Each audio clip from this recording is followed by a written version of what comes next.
Part 2 email writing. कुछ guidelines हैं email writing के फॉर्मेट के लिए, आप वो देख लेते हैं। Always fill in the subject line with a topic that gives a clue about the content. हमेशा एक सब्जेक्ट लाइन जो होती है उसमें वो टॉपिक आप फिल कर दीजिए, वही सब्जेक्ट बन जाता है और उसी सब्जेक्ट से क्लू मिल जाता है कि कंटेंट है क्या, मैसेज क्या हो सकता है। Put your main point in the opening sentence. जो ओपनिंग सेंटेंस होते हैं आपके पैराग्राफ के, उसमें अपना मेन पॉइंट तुरंत आप रख दीजिए, क्योंकि ईमेल शॉर्ट होना चाहिए और इधर उधर की बात नहीं करनी होती है। ईमेल में बस सीधी बात करनी होती है। इनफॉर्मल ईमेल की बात अलग है, लेकिन फॉर्मल ईमेल में आपको पूरा ध्यान रखना पड़ेगा कि आप इधर उधर की बातें ना करें, सीधी बात, straight to the point. Okay. Never begin a message with a vague this. Message कभी भी ऐसे शुरू मत करो कि भाई दिस शुड बी डन, ऐसा लिखा है this needs to be done by 5।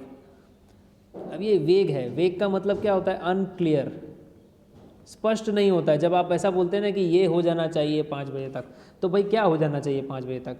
तो इससे क्या है, कोई चीज़ स्पष्ट नहीं हो रही है, क्लियर नहीं हो रही है, तो इसलिए वेग हो जाता है। ये वेग का मतलब अनक्लियर रह जाता है और इससे क्या होता है, सामने वाला यानी कि जो रिसीवर होता है उसके मन में एक दुविधा या आप कह सकते हैं कन्फ्यूजन पैदा होता है। Always specify what you are writing about. हमेशा स्पेसिफाई कीजिए आप किस बारे में लिख रहे हैं। ठीक है, हमेशा स्पेसिफाई कीजिए, तो वो ध्यान रहे, स्पष्ट होना चाहिए कि आप किस बारे में लिख रहे हैं। The content should not be typed in all capital letters. ध्यान रहे कि जो कंटेंट है यानी कि जो मैसेज आप लिख रहे हैं, जो पैराग्राफ्स लिख रहे हैं, वो सारे के सारे कैपिटल लेटर्स में ना लिखें। ये तो भाई आंसर शीट में आप लोग नहीं करने वाले, पर आप अगर रियल में मैसेज भेजते हैं तो सारे लेटर्स कैपिटल में ना हो, इसका ध्यान रहे। क्योंकि सारे लेटर्स अगर कैपिटल में होते तो आपको, वो सामने वाले को ऐसा लगता है कि आप शाउट कर रहे हैं, हर बात में शाउट करके आप बात करना चाहते हैं, चिल्ला चिल्ला कर। और लोअर केस में भी नहीं होना चाहिए, मतलब सारे लोअर केस में यानी कि स्मॉल लेटर्स में भी नहीं होना चाहिए। यानी आपको ग्रामर का, कैपिटल लेटर्स के नियम जो होते हैं उसका ध्यान रखना पड़ेगा ईमेल लिखते समय। नेक्स्ट है text speak should be avoided. Text speak का मतलब क्या होता है, हम कोई भी शब्द को छोटा कर देते हैं, जैसे एक्रोनिम्स का यूज़ करते हैं, एब्रीविएशंस का यूज़ करते हैं। ठीक है, अभी एक्रोनिम्स एब्रीविएशंस क्या हैं? अब जैसे आप एक्रोनिम की पहले बात कर लें। जैसे आप लिखते हैं MBA, ठीक है, तो ये एक्रोनिम है, तो MBA master of business administration. ठीक है, उस तरह से एब्रीविएशन भी क्या है, तो शॉर्ट फॉर्म है किसी भी चीज़। जैसे डॉक्टर का एब्रीविएशन क्या होता है, DR। ठीक है, तो ये एब्रीविएशंस जो भी है, एक्रोनिम्स हैं, आप यूज़ ना करें तो अच्छा है, अवॉइड कीजिए। टेक्स्ट स्पीक इसको बोलते हैं। मैंने पहले ही बताया था, फॉर यू अगर आप लिखना चाहते हैं तो इस तरह से लिखने की ज़रूरत नहीं है ईमेल में, ये गलत मान्य होगा, यही मान्य होगा। ठीक है, तो ये टेक्स्ट स्पीक कहलाती है। ये सारी की सारी चीज़ें कैसी है, टेक्स्ट स्पीक है। तो ये इन चीज़ों का यूज़ ना करें, अवॉइड करें, खासकर ईमेल में। हाँ, व्हाट्सएप में या तो अलग जो भी मीडियम है उसमें आप ये यूज़ करें, क्योंकि आपका समय बचता है, लेकिन इसके साथ साथ इंग्लिश के रूल्स का भी ध्यान रखें, मार्क्स चाहिए तो। Proof read and edit the message before sending. ये तो तब की बात है जब आप मैसेज सेंड करेंगे, लेकिन एग्ज़ाम में भी अगर आपने ईमेल पूरा लिख दिया है तो उसके बाद आप पढ़िए, उसको प्रूफ रीड करना बोलते हैं। प्रूफ रीड करने का मतलब होता है, देखिए कि उसमें कोई ग्रामर मिस्टेक, पंक्चुएशन मार्क्स की मिस्टेक, कोई चीज़ रह ना गई हो, किसी वाक्य का अर्थ कुछ अलग ना निकलता हो, ये सब चीज़ें देखना, अप्रोप्रिएट करना, उसको प्रूफ रीड करना बोलते हैं।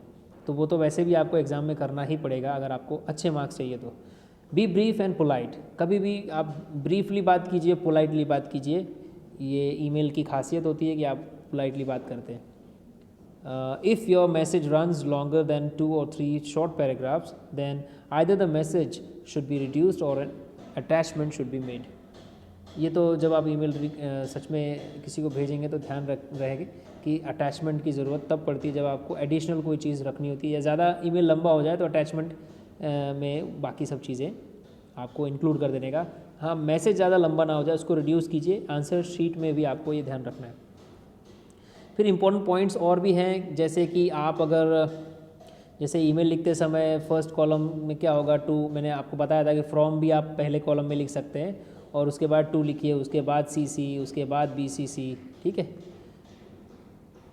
फिर से बता देता हूँ, ये जो टू लिखा हुआ है आप यहाँ पर पहले फ्रॉम लिख सकते हैं और जो सेंडर है उसका ईमेल ID भी लिख सकते हैं, फिर टू, ठीक है, फिर CC, फिर BCC, फिर सब्जेक्ट। ये 5 चीज़ ध्यान रखिए आप ठीक है, तो ये तो उसमें ये क्लियर है। ये क्या है, सीसी और बीसीसी, ये दोनों समझा देता हूँ। देखो सीसी का मतलब होता है carbon copy. Okay, carbon copy का मतलब क्या, तो मैं यहाँ पर आपको फॉर्मेट के थ्रू समझा देता हूँ। ये कार्बन कॉपी और बीसीसी का जो भी कॉलम है वो आपको खाली रखना है, पर इनका यूज़ क्या होता है, रियलिटी में क्या यूज़ होता है, तो मैं बता देता हूँ। जिसे भी आप ईमेल कर रहे हैं उसका ईमेल आईडी ये 2 वाले कॉलम में रहेगा। सपोज़ आप एक को नहीं 2 को करना चाहते हैं, ईमेल भेजना चाहते हैं, तो 2 का ईमेल आईडी इसी कॉलम में रहेगा। 3 को भेजना चाहते हैं तो तीनों का इसी कॉलम में रहेगा, क्योंकि तीनों को आप एक्सपेक्ट कर रहे हैं कि वो तीनों ही आपको जवाब देंगे। तो आप जिसका भी ईमेल आईडी 2 वाले कॉलम में लिखते हैं, इसका मतलब है कि सामने वाला रिसीव करेगा और मुझे जवाब देगा। ठीक है, एक हमारी एक्सपेक्टेशन रहती है कि उसका जवाब आना चाहिए, तभी हम 2 में भेज रहे हैं। लेकिन जिसका ईमेल आईडी अगर आप सी में रख रहे हो, सीसी में, इसका मतलब आप खाली उस ईमेल की कॉपी भेज रहे हो। आपने ये कृति नाम की लड़की को ईमेल किया, उसको जो ईमेल किया उसकी कॉपी किसी दूसरे व्यक्ति को भेज रहे हो जिसका ईमेल आईडी आपने सीसी में डाला है। इसका मतलब ये है कि जिसको आपने कॉपी भेजा वो आपको जवाब देने के लिए बाध्य नहीं है, वो सिर्फ रिकॉर्ड में रखने के लिए आपसे ईमेल की कॉपी मांग रहा है, या आप उसको ईमेल की कॉपी दे रहे हैं। एग्जाम्पल के रूप में आपके बॉस ने बोला कि भाई 3 पार्टीज़ हैं, उनको ये ईमेल कर दो, तो आपने तीनों पार्टी का नाम 2 में लिखा। बॉस ने बोला एक काम करना, मुझे उसकी कॉपी भी ईमेल कर देना, तो बॉस का जो ईमेल आईडी है वो सीसी में आएगा। समझ रहे हैं, बॉस का ईमेल आईडी सीसी में आएगा, कार्बन कॉपी बॉस को मिली। बॉस तो जवाब देंगे नहीं, इस ईमेल का जवाब तो इन्हीं को देना है जो 2 वाले कॉलम में है। ठीक है, तो सीसी मतलब कार्बन कॉपी, इस तरीके से। और एक और चीज़ ध्यान रहे, जिसको आपने ईमेल भेजा है, जो आपको जवाब देने के लिए बाध्य हैं, उनको पता रहेगा कि आपने कार्बन कॉपी किसको भेजी है। आप भले 10 को भेजिए कार्बन कॉपी की, 1 को भेजिए, इनको मालूम रहेगा कि आपने सीसी किसको भेजा है। ठीक है, लेकिन जब आप बीसीसी में किसी का ईमेल आईडी डालते हैं, बॉस ने कह दिया कि देखो एक काम करना, उसकी कार्बन कॉपी मुझे भेजना, लेकिन वो जो रिसीवर हैं उनको नहीं पता चलना चाहिए कि मेरे पास वो सेम ईमेल आया है। तो आप क्या करेंगे, बीसीसी वाले कॉलम में बॉस का ईमेल आईडी डाल देंगे, जिसको बोलते हैं, बीसीसी का फुल फॉर्म होता है blind carbon copy. Blind carbon copy यानी ये जो रिसीवर हैं इनको नहीं मालूम पड़ेगा कि आपने कार्बन कॉपी किसको भेजी है। इसीलिए ब्लाइंड कार्बन कॉपी में आप ईमेल आईडी डालते हैं। आपका अगर उद्देश्य है कि भाई इनको ना मालूम पड़े कि मैंने कार्बन कॉपी किसको भेजा है, तो आप बीसीसी में रख सकते हैं, बस यही फ़र्क होता है। लेकिन आपको सिर्फ सीसी और बीसीसी लिखना है, इधर कुछ फिलअप करना नहीं है। क्वेश्चन में अगर कोई बोले कि सीसी में ये फिलअप करो, बीसीसी में ये फिलअप करो, तो आपका प्रेजेंस ऑफ माइंड है, आप जानते हैं कि हाँ बोला है तो अपने को फिलअप करना है। पर 99% में आपको सीसी या बीसीसी फिलअप करने के लिए बोला नहीं जाएगा। ठीक है, तो ये चीज़ ध्यान रखें आप। उसके बाद देख लेते हैं, आप सीसी और बीसीसी के बारे में समझ चुके हैं, और ये जो चीज़ें हैं ये मैं पहले भी समझा चुका हूँ, जैसे एसएमएस लैंग्वेज अवॉइड करना है, डियर सर डियर मैडम कहाँ यूज़ करना है, प्लीज़ थैंक यू जैसे शब्द का यूज़ कीजिए, क्योंकि वो फॉर्मल चीज़ें लगती हैं।